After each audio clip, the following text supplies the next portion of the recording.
The Duplicity of Hargraves by O. Henry. When Major Pendleton Talbot, of Mobile, sir, and his daughter, Miss Lydia Talbot, came to Washington to reside, they selected for a boarding place a house that stood 50 yards back from one of the quietest avenues. It was an old-fashioned brick building with a portico upheld by tall white pillars. The yard was shaded by stately locusts and elms, and a catalpa tree in season rained its pink and white blossoms upon the grass. Rows of high box bushes lined the fence and walks. It was the southern style and aspect of the place that pleased the eyes of the Talbots. In this pleasant private boarding-house they engaged rooms, including a study for Major Talbot, who was adding the finishing chapters to his book, Anecdotes and Reminiscences of the Alabama Army, Bench, and Bar. Major Talbot was of the old South. The present day had little interest or excellence in his eyes. His mind lived in that period before the Civil War, when the Talbots owned thousands of acres of fine cotton land and the slaves to till them, when the family mansion was the scene of princely hospitality and drew its guests from the aristocracy of the South.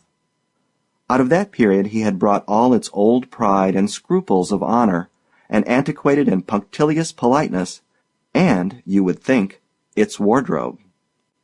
Such clothes were surely never made within 50 years. The Major was tall, but whenever he made that wonderful, archaic genuflection he called a bow, the corners of his frock coat swept the floor. That garment was a surprise even to Washington, which has long ago ceased to shy at the frocks and broad-brimmed hats of Southern congressmen. One of the boarders christened it a Father Hubbard, and it certainly was high in the waist and full in the skirt. But the Major, with all his queer clothes, his immense area of plaited, raveling shirt bosom, and the little black string tie with the bows always slipping on one side, both was smiled at and liked in Mrs. Vardaman's select boarding-house. Some of the young department clerks would often string him, as they called it, getting him started upon the subject dearest to him, the traditions and history of his beloved Southland. During his talks he would quote freely from the Anecdotes and Reminiscences, but they were careful not to let him see their designs, for in spite of his 68 years he could make the boldest of them uncomfortable under the steady regard of his piercing gray eyes. Miss Lydia was a plump little old maid of 35, with smoothly drawn, tightly twisted hair that made her look still older. Old-fashioned, too, she was, but antebellum glory did not radiate from her as it did from the Major. She possessed a thrifty common sense, and it was she who handled the finances of the family, and met all comers when there were bills to pay. The Major regarded board bills and wash bills as contemptible nuisances. They kept coming in so persistently and so often. Why, the Major wanted to know, could they not be filed and paid in a lump sum at some convenient period, say when the Anecdotes and Reminiscences had been published and paid for? Miss Lydia would calmly go on with her sewing and say, "We'll pay as we go, as long as the money lasts, and then perhaps they'll have to lump it." Most of Mrs. Vardaman's boarders were away during the day, being nearly all department clerks and businessmen. But there was one of them who was about the house a great deal from morning to night. This was a young man named Henry Hopkins Hargraves. Every one in the house addressed him by his full name, who was engaged at one of the popular vaudeville theaters. Vaudeville had risen to such a respectable plane in the last few years, and Mr. Hargraves was such a modest and well-mannered person that Mrs. Vardaman could find no objection to enrolling him upon her list of boarders. At the theater Hargraves was known as an all-round dialect comedian, having a large repertoire of German, Irish, Swede, and black-face specialties. But Mr. Hargraves was ambitious, and often spoke of his great desire to succeed in legitimate comedy. This young man appeared to conceive a strong fancy for Major Talbot. Whenever that gentleman would begin his Southern reminiscences, or repeat some of the liveliest of the anecdotes, Hargraves could always be found the most attentive among his listeners. For a time the Major showed an inclination to discourage the advances of the play actor, as he privately termed him, but soon the young man's agreeable manner and indubitable appreciation of the old gentleman's stories completely won him over. It was not long before the two were like old chums. The Major set apart each afternoon to read to him the manuscript of his book.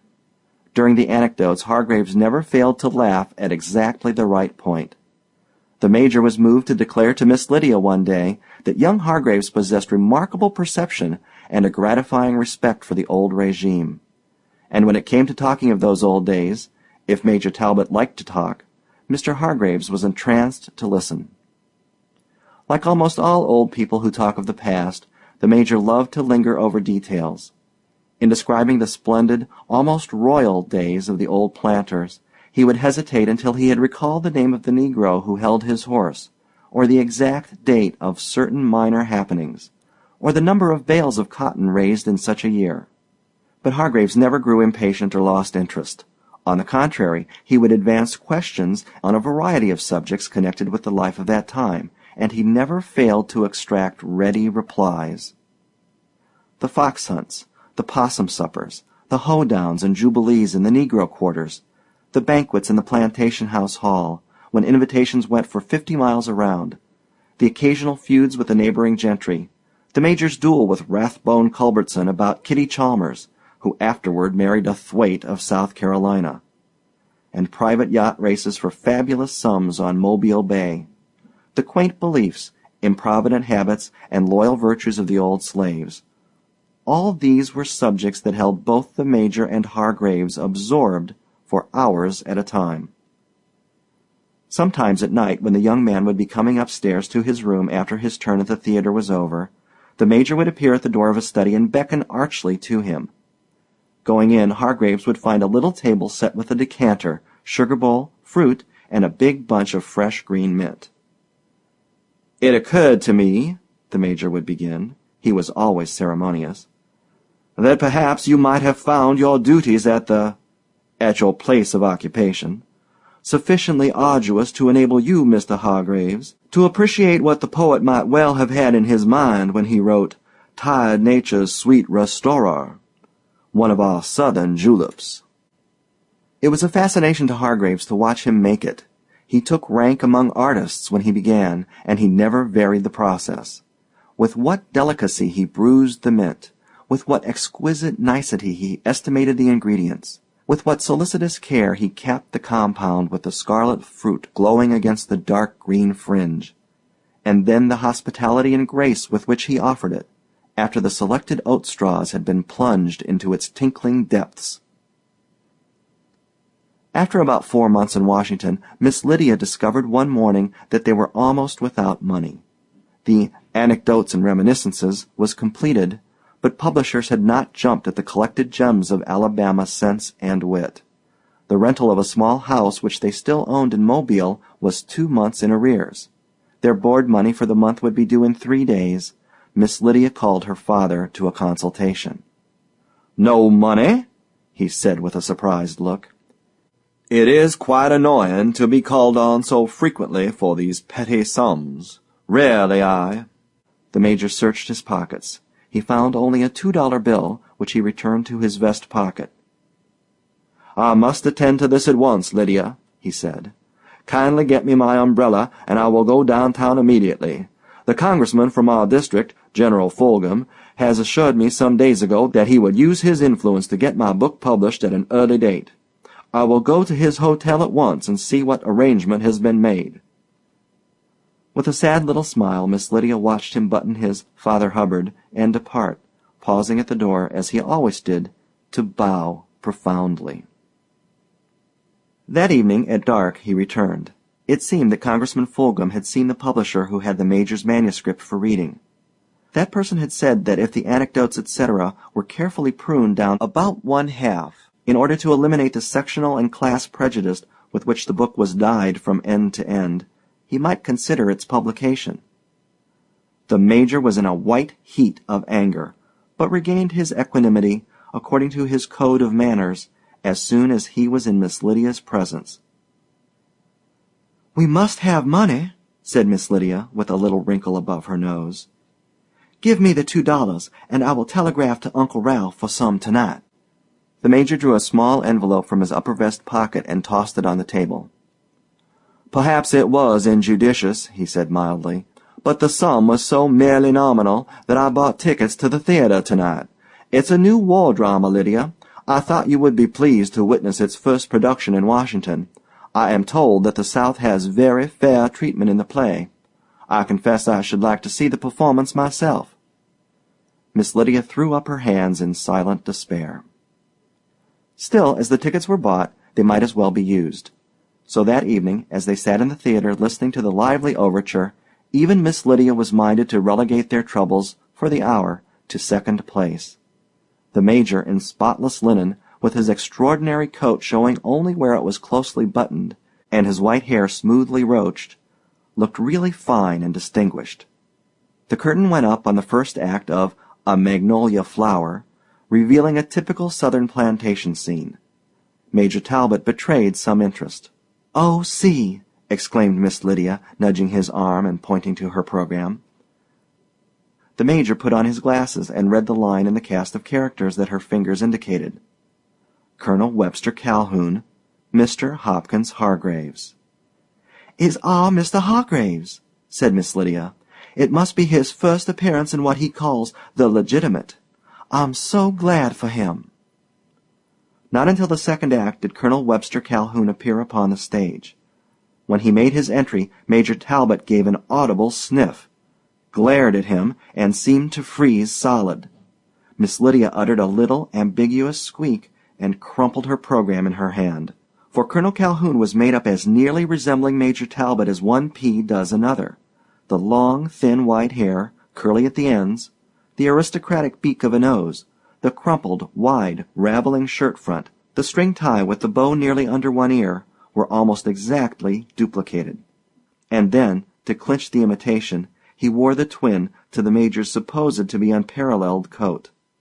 High-collared, baggy, empire-waisted, ample-skirted, hanging a foot lower in front than behind, the garment could have been designed from no other pattern.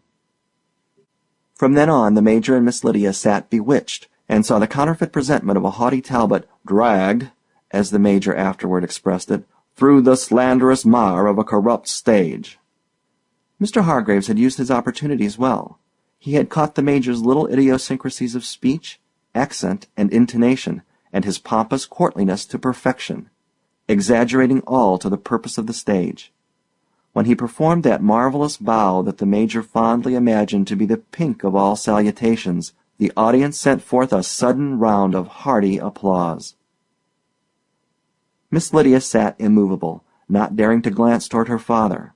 Sometimes her hand next to him would be laid against her cheek, as if to conceal the smile which, in spite of her disapproval, she could not entirely suppress.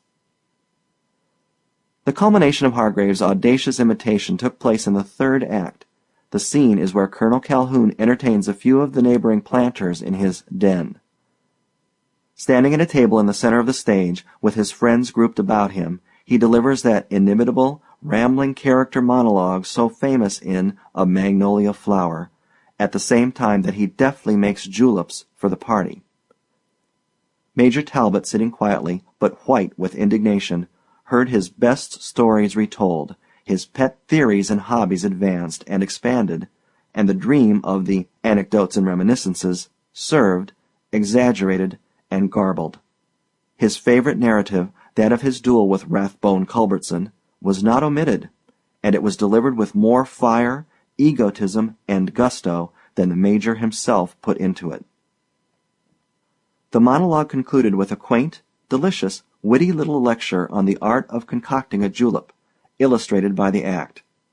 Here Major Talbot's delicate but showy science was reproduced to a hair's breadth, from his dainty handling of the fragrant weed, "the 1,000th part of a grain too much pressure, gentlemen, and you extract the bitterness, instead of the aroma, of this heaven-bestowed plant," to his solicitous selection of the oaten straws. At the close of the scene the audience raised a tumultuous roar of appreciation. The portrayal of the type was so exact, so sure and thorough, that the leading characters in the play were forgotten. After repeated calls, Hargraves came before the curtain and bowed, his rather boyish face bright and flushed with the knowledge of success. At last Miss Lydia turned and looked at the Major. His thin nostrils were working like the gills of a fish. He laid both shaking hands upon the arms of his chair to rise. "We will go, Lydia," he said chokingly. "This is an abominable desecration." Before he could rise, she pulled him back into his seat. "We will stay it out," she declared. "Do you want to advertise the copy by exhibiting the original coat?" So they remained to the end. Hargraves' success must have kept him up late that night, for neither at the breakfast nor at the dinner table did he appear. About 3 in the afternoon he tapped at the door of Major Talbot's study. The Major opened it, and Hargraves walked in with his hands full of the morning papers, too full of his triumph to notice anything unusual in the Major's demeanor. "I put it all over 'em last night, Major," he began exultantly. "I had my inning, and, I think, scored. Here's what the Post says. His conception and portrayal of the old-time Southern colonel, with his absurd grandiloquence, his eccentric garb, his quaint idioms and phrases, his moth-eaten pride of family, and his really kind heart, fastidious sense of honor, and lovable simplicity, is the best delineation of a character role on the boards today. The coat worn by Colonel Calhoun is itself nothing less than an evolution of genius. Mr. Hargraves has captured his public. How does that sound, Major, for a first-nighter?" "I had the honor," the Major's voice sounded ominously frigid, "of witnessing your very remarkable performance, sir, last night." Hargraves looked disconcerted. "You were there? I didn't know you ever. I didn't know you cared for the theater. Oh, I say, Major Talbot," he exclaimed frankly, "don't you be offended. I admit I did get a lot of pointers from you that helped out wonderfully in the part. But it's a type, you know, not individual. The way the audience caught on shows that. Half the patrons of the theater are Southerners. They recognized it." "Mr. Hargraves," said the Major, who had remained standing, "you have put upon me an unpardonable insult. You have burlesqued my person, grossly betrayed my confidence, and misused my hospitality. If I thought you possessed the faintest conception of what is the sign manual of a gentleman, or what is due one, I would call you out, sir, old as I am. I will ask you to leave the room, sir." The actor appeared to be slightly bewildered, and seemed hardly to take in the full meaning of the old gentleman's words. "I am truly sorry you took offense," he said regretfully. "Up here we don't look at things just as you people do. I know men who would buy out half the house to have their personality put on the stage so the public would recognize it." "They are not from Alabama, sir," said the Major haughtily. "Perhaps not. I have a pretty good memory, Major. Let me quote a few lines from your book. In response to a toast at a banquet given in Milledgeville, I believe, you uttered and intend to have printed these words: 'The Northern man is utterly without sentiment or warmth, except in so far as the feelings may be turned to his own commercial profit. He will suffer without resentment any imputation cast upon the honor of himself or his loved ones that does not bear with it the consequence of pecuniary loss. In his charity he gives with a liberal hand, but it must be heralded with the trumpet and chronicled in brass.' Do you think that picture is fairer than the one you saw of Colonel Calhoun last night?" "The description," said the Major, frowning, "is not without grounds. Some latitude must be allowed in public speaking." "And in public acting," replied Hargraves. "That is not the point," persisted the Major, unrelenting. "It was a personal caricature. I positively decline to overlook it, sir." "Major Talbot," said Hargraves with a winning smile, "I wish you would understand me. I want you to know that I never dreamed of insulting you. In my profession, all life belongs to me. I take what I want and what I can, and return it over the footlights. Now, if you will, let's let it go at that. I came in to see you about something else. We've been pretty good friends for some months, and I'm going to take the risk of offending you again. I know you are hard up for money. Never mind how I found out. A boarding house is no place to keep such matters secret. And I want you to let me help you out of the pinch. I've been there often enough myself. I've been getting a fair salary all the season, and I've saved some money. You're welcome to a couple hundred, or even more, until you get—" "Stop!" commanded the Major, with his arm outstretched. "It seems that my book didn't lie, after all. You think your money salve will heal all the hurts of honor. Under no circumstance would I accept a loan from a casual acquaintance, and as to you, sir, I would starve before I would consider your insulting offer of a financial adjustment of the circumstances we have discussed. I beg to repeat my request relative to your quitting the apartment." Hargraves took his departure without another word. He also left the house the same day, moving, as Mrs. Vardeman explained at the supper table, nearer the vicinity of the downtown theater, where A Magnolia Flower was booked for a week's run. Critical was the situation with Major Talbot and Miss Lydia. There was no one in Washington to whom the Major's scruples allowed him to apply for a loan. Miss Lydia wrote a letter to Uncle Ralph, but it was doubtful whether that relative's constricted affairs would permit him to furnish help. The Major was forced to make an apologetic address to Mrs. Vardeman regarding the delayed payment for board, referring to delinquent rentals and delayed remittances in a rather confused strain. Deliverance came from an entirely unexpected source. Late one afternoon the door-maid came up and announced an old colored man who wanted to see Major Talbot. The Major asked that he be sent up to his study. Soon an old darky appeared in the doorway, with his hat in hand, bowing and scraping with one clumsy foot. He was quite decently dressed in a baggy suit of black. His big, coarse shoes shone with a metallic luster suggestive of stove polish. His bushy wool was gray, almost white. After middle life, it is difficult to estimate the age of a Negro. This one might have seen as many years as had Major Talbot. "I be bound you don't know me, Mars Pendleton," were his first words. The Major rose and came forward at the old, familiar style of address. It was one of the old plantation darkies without a doubt, but they had been widely scattered, and he could not recall the voice or face. "I don't believe I do," he said kindly, "unless you will assist my memory." "Don't you remember Cindy's Mose, Mars Pendleton, what migrated immediately after the war?" "Wait a moment," said the Major, rubbing his forehead with the tips of his fingers. He loved to recall everything connected with those beloved days. "Cindy's Mose," he reflected.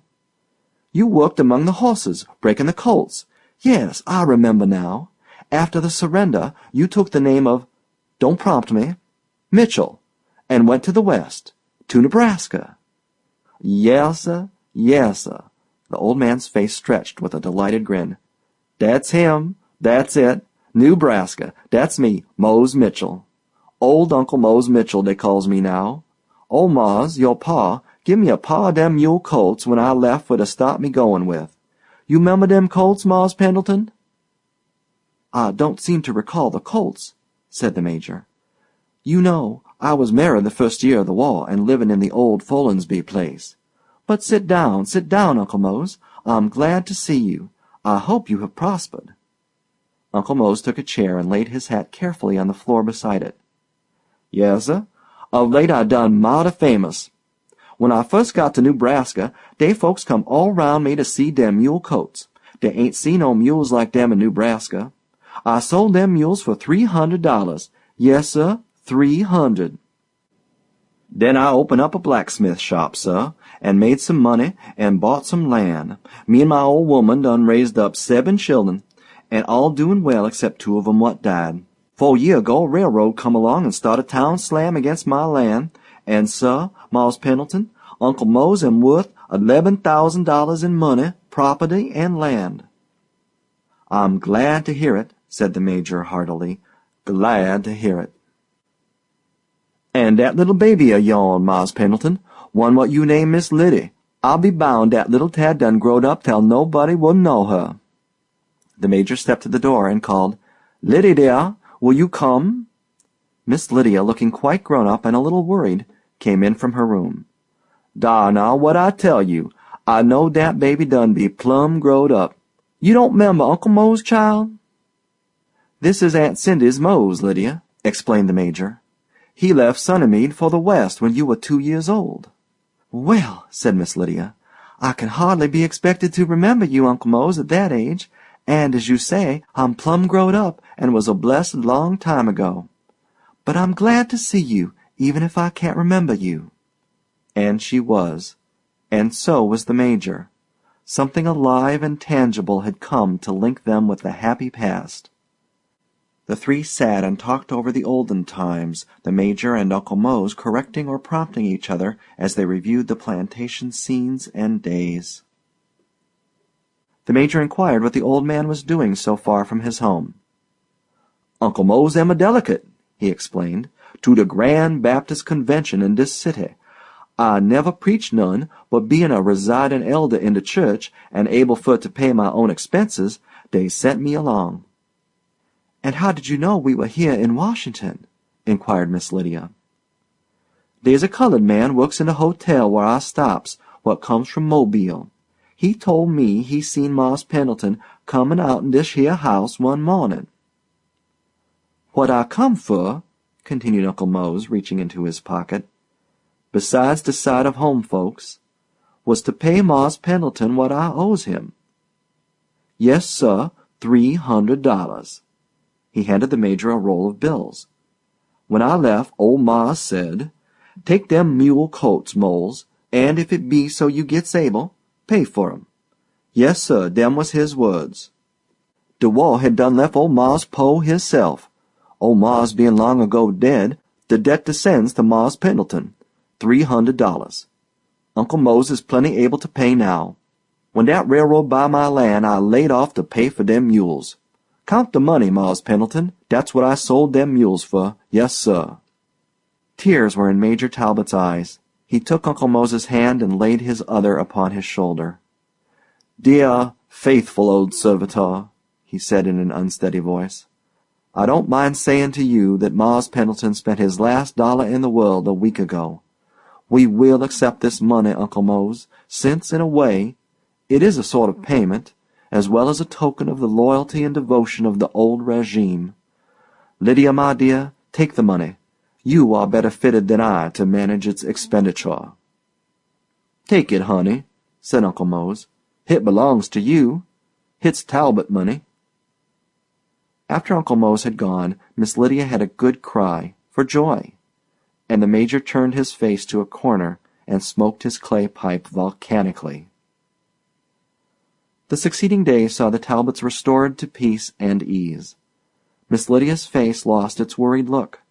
The Major appeared in a new frock coat, in which he looked like a wax figure personifying the memory of his golden age. Another publisher who read the manuscript of the Anecdotes and Reminiscences thought that, with a little retouching and toning down of the highlights, he could make a really bright and saleable volume of it. Altogether the situation was comfortable, and not without the touch of hope that is often sweeter than arrived blessings. One day, about a week after their piece of good luck, a maid brought a letter for Miss Lydia to her room. The postmark showed that it was from New York. Not knowing anyone there, Miss Lydia, in a mild flutter of wonder, sat down by her table and opened the letter with her scissors. This is what she read. "Dear Miss Talbot, I thought you might be glad to learn of my good fortune. I have received and accepted an offer of $200 per week by a New York stock company to play Colonel Calhoun in A Magnolia Flower. There is something else I wanted you to know. I guess you'd better not tell Major Talbot. I was anxious to make him some amends for the great help he was to me in studying the part, and for the bad humor he was in about it. He refused to let me, so I did it anyhow. I could easily spare the $300. Sincerely yours, H. Hopkins Hargraves. P.S. How did I play Uncle Mose?" Major Talbot, passing through the hall, saw Miss Lydia's door open and stopped. "Any mail for us this morning, Lydia dear?" he asked. Miss Lydia slid the letter beneath a fold of her dress. "The Mobile Chronicle came," she said promptly. "It's on the table in your study."